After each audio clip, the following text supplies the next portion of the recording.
All right, guys, welcome to this week's episode of Healthy-ish with Nutrishmish. My name is Michelle, and I am CEO and founder of Nutrishmish, and we are a one-on-one nutrition and weight loss company. We've helped over 10,000 people lose weight and keep it off, so, we know what we're talking about.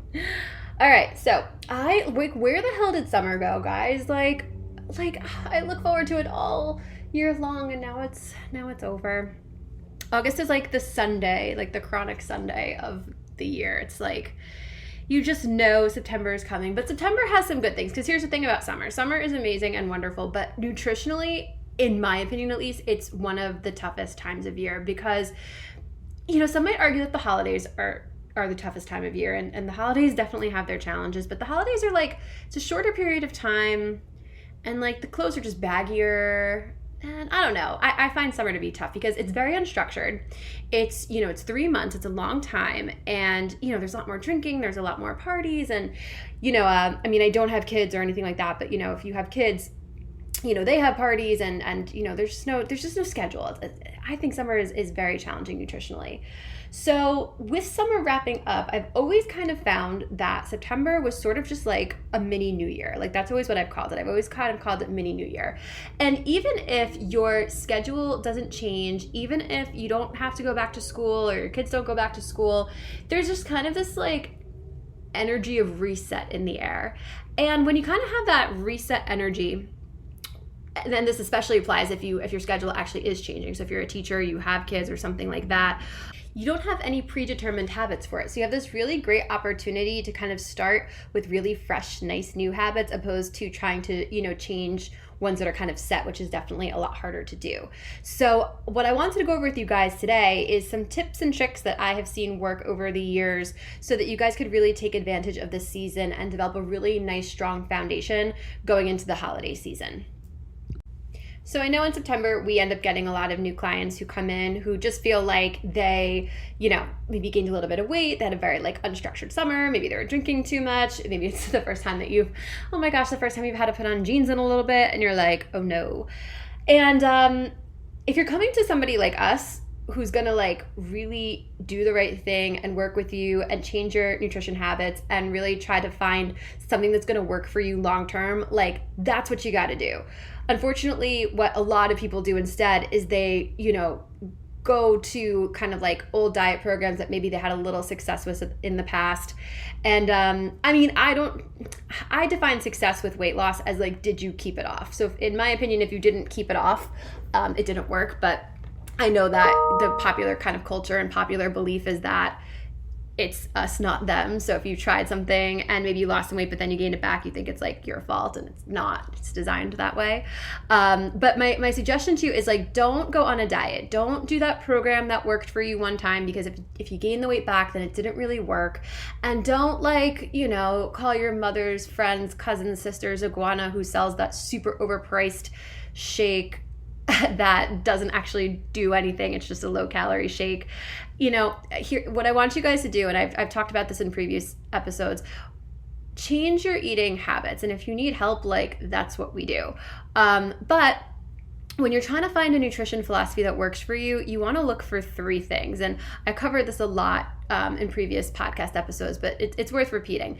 You want to look for 3 things. A, do you like eating this way? If you don't like it, you're never going to want to do it forever. Number 2, can you do it for the rest of your life? If you can't do it for the rest of your life, don't waste your energy, don't waste your time. It's just going to be a temporary weight manipulation, and it's going to come back. So you're just going to torture yourself and spend a lot of time and energy and money just for it to come back. And then the last little piece of criteria is whatever the philosophy is, or the changes, or the habit is, or the program is, whatever it is, it's got to be an improvement off of what your body is currently used to. So if it's got those 3 things, then you are in great shape. But my first little piece of advice is please don't go on another diet program. Just kind of look at your habits and then just start to make little improvements to them. That's how people are successful. I've used this example a million times, but it's worth, again, repeating. If I have a guy who comes in to see me and he's eating 15 cheeseburgers a week and now he's eating 10, that's not ideal, but guess what? He's going to see results that week. If you go from 0 to 60, my cheeseburger guy goes from 15 cheeseburgers to 0 cheeseburgers. It's too dramatic of a jump. It's unlikely to stick, and it's not necessary to see results. So just, if you want help, you have somebody like us, or I'm sure there's many other programs out there that you can do that are a little bit more habit oriented. But just please don't go on another diet program. Don't waste your money. Don't waste your time. We all know how it ends, right? We all know that Jack's going to die at the end of Titanic. We all know that the weight's going to come back. That's just how they work. The actual stat is 95% of people that, lean on a diet program to lose weight and do lose weight on it will gain it back within a year. And those are not very good statistics. So I would not run to something with a 5% success rate. All right, so let's kind of like map this whole thing out so you know exactly what you're doing and you could start off in really great habits. So the first thing is you obviously need food in the house. A big mistake that people make is they get very overwhelmed with schedules and this and that, and it gets like way too crazy. You end up maybe ordering in for the first like 2 or 3 weeks of school or whatever it is. You don't want to fall into that trap, because here's the thing, even if you order healthy stuff, right? The problem is that restaurants' goals are to make things taste good, not necessarily healthy. So a typical restaurant meal, even if it's a healthy one, will usually have double, if not triple, the amount of calories as if you ordered if you made the exact same thing at home. And if nothing else, it's going to have at least a whole day's worth of sodium in it, because that's how they keep the food fresh. So you want to try to start off like preparing some stuff. Now, I know I have listeners here at every different levels. Some people are rolling their eyes at me right now. Some people are like, yeah, no, duh, of course I'm going to do that. Whatever level you're at, though, this is kind of what you want to work your way towards. So if cooking is like a foreign concept to you, I totally get it. I was there for the longest time. My mom's Italian, so growing up, I thought cooking was this like 12-hour ordeal and I wanted no part of it. So what I do is I call it assembling. You want to learn how to assemble some things. Now, one of my easiest recipes that I give people to start off with is, if you don't have a slow cooker, guys, get one.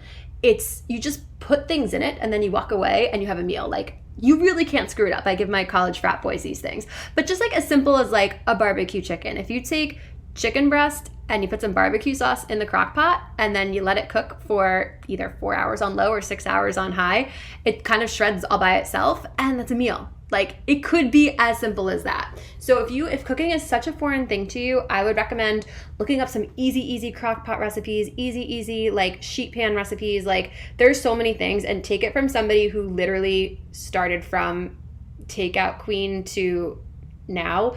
I understand it seems like foreign to you, but once you get a comfort level with it, it's so simple. But have a couple really easy things that you're going to do.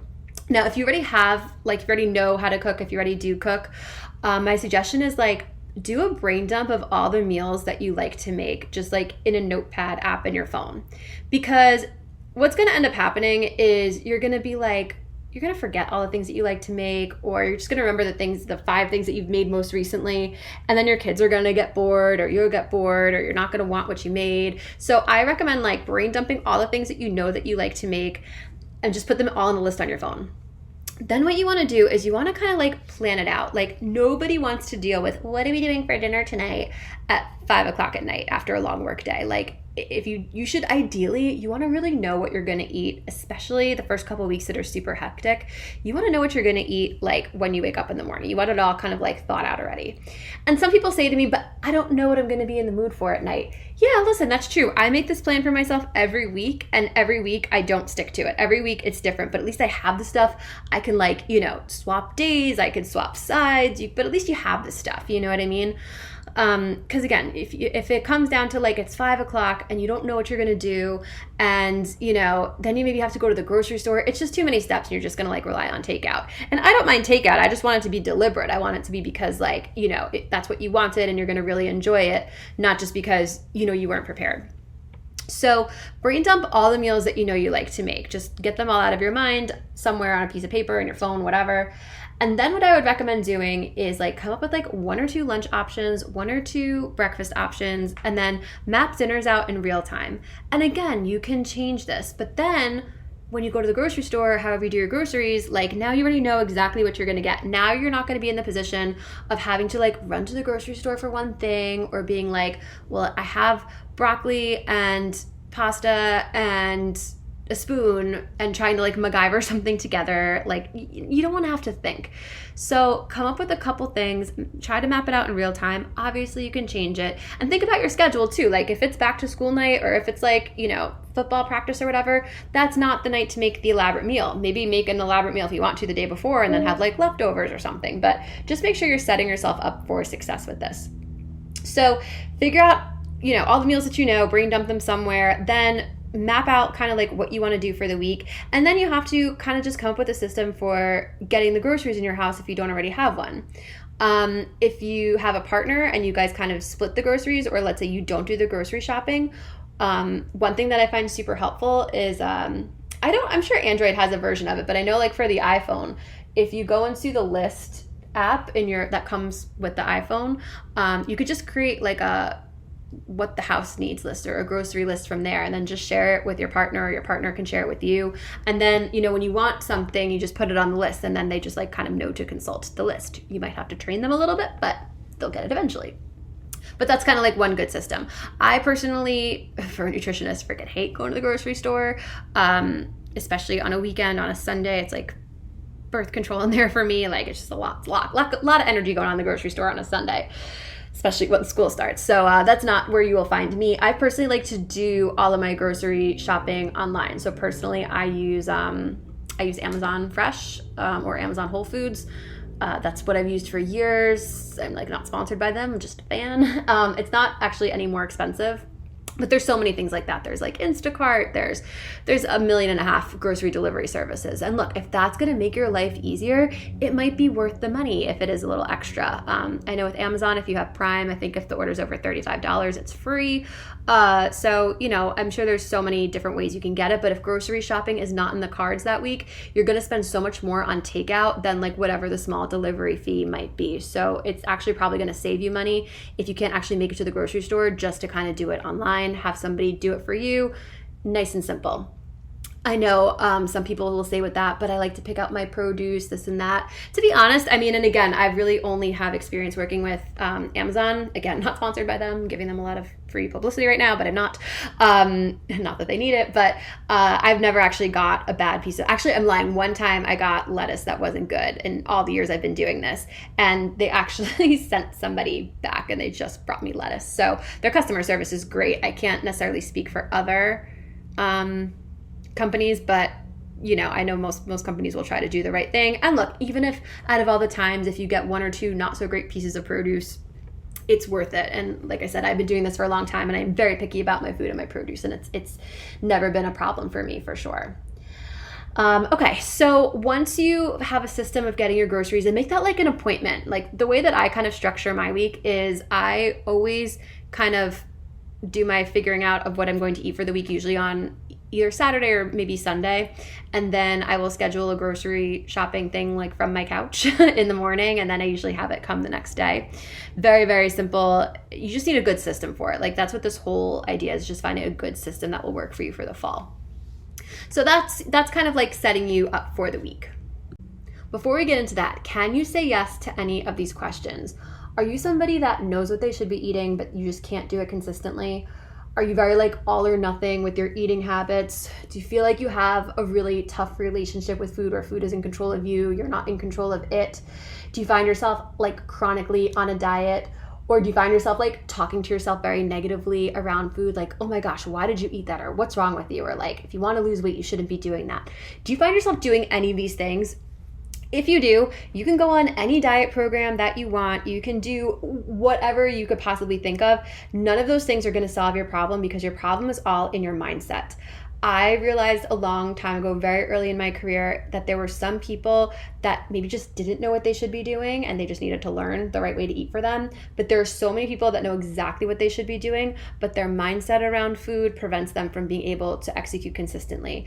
And a lot of times, this came about when you were a kid. This came about from your parents. Maybe this weight and food have been a lifelong struggle for you. The Weight Control Blueprint course, and like I said, we only do it a few times a year. We're going to be starting it live September 13th. So signups are starting now. So if you joined our waitlist earlier, now is the time to pull the trigger. Guys, this program has been life-changing for people. We worked with people from Overeaters Anonymous. We've worked with people who swore up and down that nutrition and food and weight was always going to be a struggle for them. And now it's not, because we actually fixed the problem. This program is designed to show you exactly how to rewire your brain using psychology, using nutrition, using every tool in the friggin' toolkit to allow people to change the way and rewire their relationship with food. Even I'm impressed by it. Last year, I had one of my friends join, and she said to me, she's like, I'm just joining this so I can prove to you that you can't fix me, that I'm always going to think like this, and this is always going to be a lifelong struggle for me. And at the end of the program, she turned to me and she was like, I can't freaking believe that you did it. So guys, if any of this is registering with you, there's a link below. Please don't hesitate, sign up. I like to keep the group super small, and we're already 30% full, and we haven't even really officially launched yet. So please, please, please don't hesitate. Check out the Weight Control Blueprint link below, and you can also text Blueprint to the number below, and we can send you more information that way too. Now, summer is challenging because, like I said, there's parties and all this stuff going on. I think especially for parents, fall is challenging because all of a sudden you are working all day, and then you come home, and then you do dinner and luncheons and whatever else, and then you have to do that homework thing, which seems super aggravating and very time consuming, and then you have to deal with bedtime and all the other nonsense. So what I find with parents, especially in the fall, a big pitfall that happens is you don't do anything for yourself all day. It's all about the family and the kids and this and that, and then what do you have to look forward to tomorrow is just doing it all over again, right? So what I find happens with a lot of parents is they are looking for food at night, not for entertainment and not for fuel to kind of cope with the day, like a reward for finishing the day. Because food, it's legal, it's cheap, it doesn't affect other people, and it does give you a dopamine hit, right? That's why people, eat for entertainment. And it's okay to eat for entertainment sometimes, in social situations and things like that. But if it turns into something where you feel like you have to have something every night after dinner, or you feel like you binge after dinner, or you wait till everybody goes to sleep and then you eat stuff, or just if you feel like it's not in your control. I see that come out a lot, especially in September, when your time is no longer yours at all and it's completely consumed by your kids, and then food just kind of makes the day suck less. So if this is a pattern that you know that you sort of maybe fall into, or that you know that you struggle with, my suggestion is, and maybe this is a whole other episode we could do, but the SparkNote version of it is, understand that you're not looking for food. You're looking to unwind, you're looking to relax, and food is just, no pun intended, the low-hanging fruit. So if you understand that, you can achieve that in other ways. And if you can, if it's possible, have a nice bedtime ritual that you do for yourself, or a nice cool skincare routine, or maybe you just mess around on social media when the kids go to sleep for a little bit, go on TikTok. I don't know. You just need something that you can do that is yours. And if you allow yourself to do that, and you allow yourself to unwind and be a human being and not be a parent for 5 minutes at the end of the day, you'll have a lot more control over the food situation. If you find that you do go for food, especially at the end of the day, I want you to think to yourself, okay, did I get to do anything for me today, or was it just all about the family and the kids and work and lunches and homework and football practice and all that other stuff? And if the answer is yes, then that's why you're seeking out the food. It's not because you're hungry. It's not for any other reason, that it's just making you feel good at the end of the day when you didn't have anything else that really did that for you. But if you can get that need met in other ways, you'll have a lot more control over the food. And again, you don't have any predetermined habits right now. So it's going to be much easier to understand that about yourself and just start off kind of not going down that road, than going down that road and then trying to change or adjust it later on. So no matter what you got going on this fall, make sure you take this opportunity to start with nice, clean, fresh, healthy habits. If you need any help, you know how to get in touch with us. And if the Weight Control Blueprint, if what I was saying before, if that was resonating, please do not hesitate to sign up or ask for more information, and we'll be more than happy to see if you are a good candidate for that program. All right, guys, next week I have a special guest on. We're going to be having our official back to school little session next week, and I have a very special surprise guest who is going to help us deal with all the challenges that come with kids and back to school. All right, so make sure that you like and subscribe and check us out next week, guys. I'll see you then.